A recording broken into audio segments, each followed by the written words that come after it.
Heather McAllister.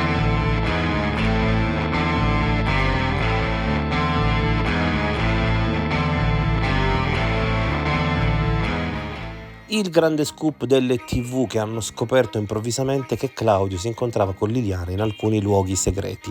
Tutti si prendono meriti di questa incredibile scoperta, ma nessuno invece va a cercare la verità. L'onestà non fa parte di questo mondo, perché in realtà Claudio questa cosa l'ha detto a me e io l'ho pubblicata solo perché era un rafforzativo e una conferma ulteriore della sua relazione con Liliana.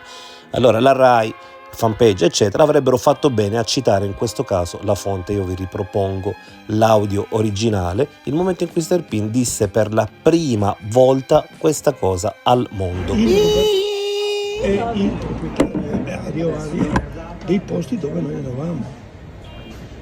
Sì, il furgone erano 4 i posti, il furgone mio il numero 1, la sede di Via Pondares per salvarla perché era la vecchia sede che andava messa all'incanto al chi paga di più la prende, noi eravamo in affitto, lui ha voluto fare un mutuo, ha comprato la sede e il mutuo lo pagava la società fino a quando è rimasto tale, per cui avevamo le chiavi di questo.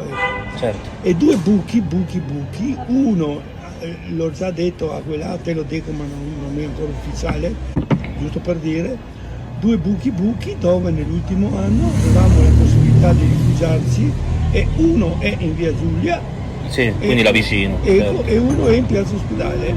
Cioè, sì, ho capito. E uno è una soffitta, ultimo piano, uno è nel cortile un piede-a-terra. E non solo, e dirò di più, il Giulia è quel grande supermercato dove lei andava spessissimo. Sì. Col mio, dico nostro, già guarda, pensa a te, il mio siamo andati un sacco di volte allo stesso sotterraneo del Giulia. Quindi quello era il quarto posto? No, era un altro dei posti. Uno dei. Di via Giulia ce n'erano due? No, via Giulia c'è prima giù, verso il numero 30 e qualcosa. Qui è una casa? Che è una casa ed è nel cortile c'è questa cantina, chiamiamola, rimessa a posto, perché uno potrebbe in teoria... certo. Ma è un magazzinetto, cantina, trasformato per questo ragazzo alle mani d'oro. Ha portato dentro acqua, luce, ha fatto l'angolo cottura, l'angolo... No, perché è ingegnoso e quando vede l'affare tu compri una cosa per 3, 5, 10 mila euro per la ristruttura la avere un rivendi, magazzinetto, eccolo. Certo. Dopo col tuo lavoro lo trasformi in qualcosa che volendo non è abitabile. Come cantina teoricamente ovviamente no. Però una cantina che ha, come entri, un angolo, un locale dove stai seduto comodamente attorno a un tavolo, 3 anche 4 persone. Là c'è un angolo cottura. C'è tutto quello che serve. C'è un buco che c'ha una doccia dentro. A destra c'è un pezzetto di sottoscala dove puoi immagazzinare 4 cose. Attaccato nello stesso luogo c'è un divano letto, se ti serve lo tiri giù, fai un letto, e se un divano è un divano. Certo. Giusto per dire, questo è uno, è uguale, è successo in una soffitta che è da quell'altra parte. Perché questo? Perché lei aveva delle zone dove doveva farsi trovare anche col marito. Certo. Allora per mettere insieme le cose, dove te sono? Sfruttava i punti opportuni. Eccolo, io avevo fatto in maniera di poter avere più punti, perché tutti sono capaci di venire al bar qua, dopo vai a parlare, ma la terza volta che arrivi e lo sanno, la prima è un niente, la seconda è un alla poco. terza si capisce c'è qualcosa che non va. Certo. Che non va, c'è qualcosa. E per evitare questo noi ci siamo trovati sempre, anche gli ultimi giorni, fuori occhio.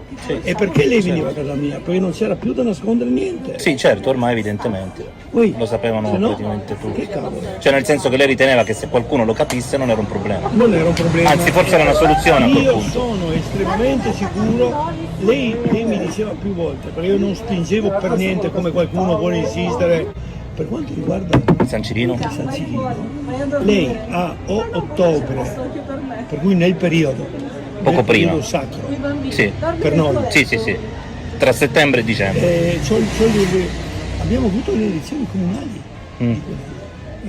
e per 2 volte consecutive, perché ballottaggio era il secondo, votazione e ballottaggio, lei era scrutatrice. Ha sempre fatto così. E dov'era il seggio? La scuola è dietro la Ah, chiesa. sì, l'ho vista. E lei dalla via San Silino veniva giù. E io gli chiederò, prima o dopo, gli chiedo, ma tu ti ricordi, lo sai perché Lili, che hanno sempre un'ora di libertà per merenda, per andare a casa, per roba, ti ricordi bene o no che lei non è venuta a casa alle ultime 2 lezioni che era scrutatrice là?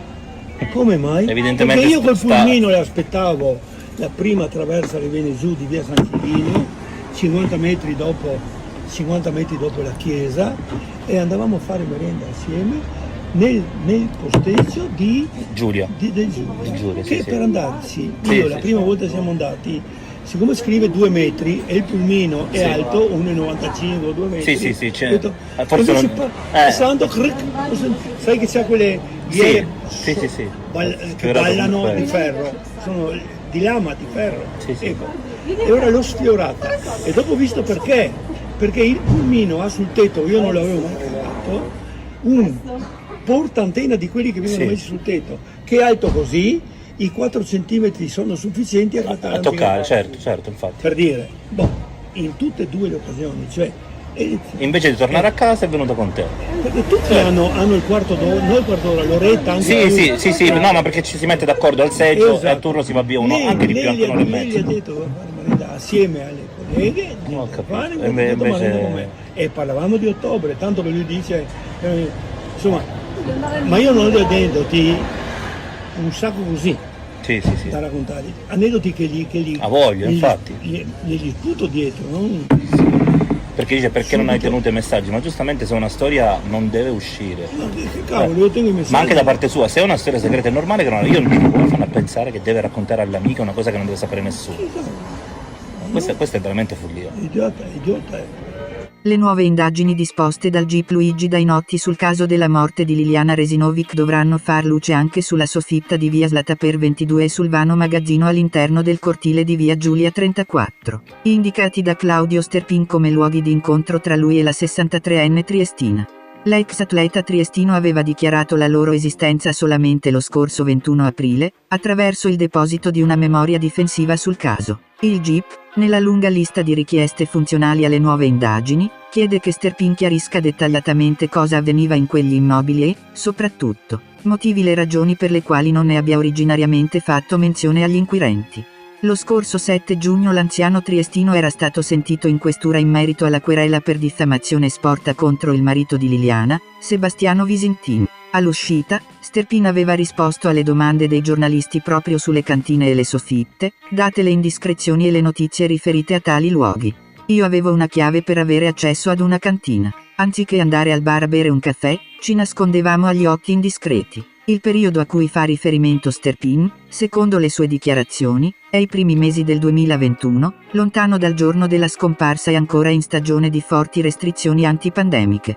La cantina è di proprietà di altre persone, dice Sterpin, e la cantina e la soffitta assomigliano pari al pulmino Volkswagen della sede della società in via Pondares. Nell'intervista Sterpin afferma di non essere mai andato a cercarla in via Giulia o in via Slataper. Sono andato a vedere in via Pondares la sera che sono venuto qui, in questura NDA, ma poi ho capito che era inutile andare a cercare. Quest'ultima frase è tradotta, per comodità del lettore, dal dialetto triestino all'italiano. Nel dettaglio, come si vede dalle foto dei luoghi di incontro e che Trieste prima pubblica, la cantina di via Giulia 34 è inserita in un complesso di condomini un po' fatiscenti. Il palazzo in questione ospita i civici dal 30 al 36. Nella corte interna si accede attraverso alcuni scalini. Al numero 34 c'è un solo luogo che potrebbe assomigliare ad una cantina, o vano magazzino.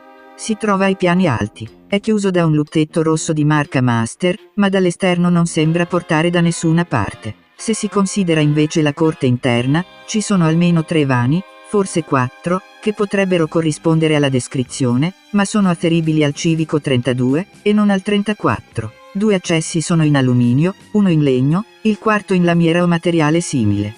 La porta più vicina al civico 32, quella in alluminio, ha un buco sotto la serratura, mentre quella in lamiera ha incollata la richiesta di lasciare libero l'accesso. L'entrata in legno ha 3 serrature e, probabilmente, 3 chiavi diverse. Spostando l'attenzione su via Slataper 22 la situazione cambia ed è un po' più precisa. Qui lo stabile ha 7 piani. Un ascensore abbastanza recente conduce all'ultimo piano dove ci sono le soffitte. La porta di destra risulta chiusa, mentre quella di sinistra è aperta, con un elastico agganciato al passamano, così da poter bloccarne i movimenti. Lungo un breve corridoio, in fondo a sinistra, c'è una soffitta di proprietà di un conoscente ed amico di Sterpin che Trieste prima ha contattato. La persona non ha voluto rilasciare dichiarazioni. Nello stabile, gestito dall'amministrazione Bartole, c'è un impianto di videosorveglianza, ma la sua installazione è avvenuta nel febbraio del 2022.